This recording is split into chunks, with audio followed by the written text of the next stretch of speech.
हम आपको एक आदमी के इस्तेमाल होने वाला डीटीएल बनाने की तरकीब बताएंगे।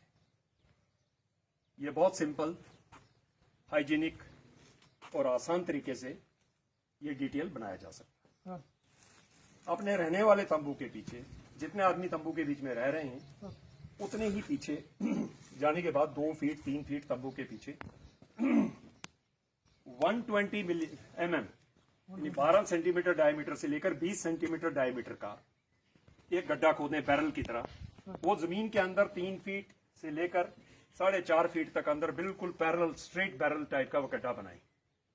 जो मट्टी अंदर से निकलती है, अगर वो चिकनी मट्टी है तो उसको एरिया में फैला दें, लेकिन अगर वो रेत टाइप मट्टी है तो उसको अपने दाएं साइड में और बाएं साइड में लगा दें।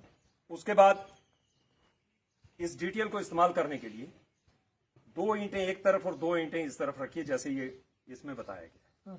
इस्तेमाल करने का तरीका, इस्तेमाल करने की डिमॉन्स्ट्रेशन में देता हूं आपको।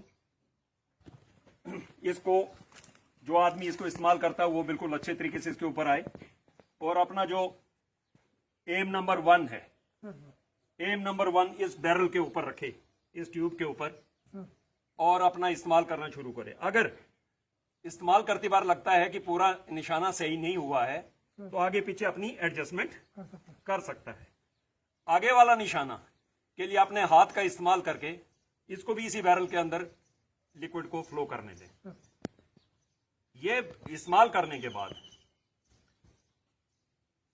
दोनों हाथों से जो रेत राइट साइड में रखी हुई है या लेफ्ट साइड में रखी हुई है उसको उठाकर ऐसे डाल दें, 1 या 2 मुट्ठी। उसके बाद बकेट से भरी हुई पानी से भरी बकेट और एक मग इसके ऊपर डाल दें, जो इसके ऊपर कवर का भी काम करेगा और पानी का काम करेगा। इससे पानी का मग लेके पानी निकाल के यहां पर अपना हाथ धोना। अपना हाथ धोने के बाद अंदर चले जाए। Simple 1 man DTL. इसमें कोई खर्चा नहीं, कोई कुछ नहीं। जो जवान इस्तेमाल करता है वो इसको इस्तेमाल करता रहे। इसकी लाइफ 4 फीट की, ये पूरा फिल होने में आपको कम से कम 2 महीने लगेंगे। 2 महीने के बाद इसको पूरी उसी मट्टी से फिल करके बराबर कर दें।